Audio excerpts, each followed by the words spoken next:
புதிய மாவட்ட உருவாக்கத்திற்கு பிஏபி விவசாயிகள் எதிர்ப்பு. கோவை மாவட்டம் பொள்ளாச்சி வருவாய் கோட்டத்தில் இருந்த திருப்பூர் தனி மாவட்டமாக உருவான நிலையில் பொள்ளாச்சி மாவட்டம் அறிவிப்பு வெளியிட மக்கள் வலியுறுத்தி வருகின்றனர். இந்த நிலையில் திண்டுக்கல் மாவட்ட கலெக்டர் பழனி சப் கலெக்டருக்கு அனுப்பப்பட்டதாக சுற்றறிக்கை நகல் சமூக வலைதளங்களில் வைரலானது. அதில் திண்டுக்கல் மாவட்டம் 7 சட்டசபை தொகுதிகளையும் திருப்பூர் மாவட்டம் 8 சட்டசபை தொகுதிகளையும் உள்ளடக்கிய பெரிய மாவட்டமாக உள்ளது.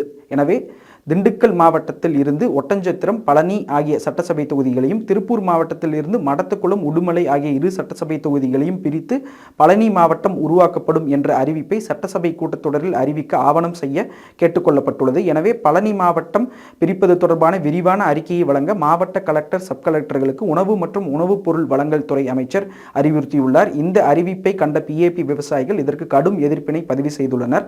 ஆழியாறு பரம்பிக்குளம் அணையில் இருந்து ஒட்டஞ்சத்திரத்திற்கு தண்ணீர் கொண்டு செல்லப்படும் பிஏபி பாசனத்தில் ஏற்கனவே நீர் பற்றாக்குறை உள்ள நிலையில் இந்த மாவட்டம் உருவானால் தண்ணீர் பற்றாக்குறை மேலும் அதிகரிக்கும், இது விவசாயிகளை பாதிக்கும் என்று சொல்லி இதற்கு எதிர்ப்பானதை பதிவு செய்திருக்கிறார்கள்.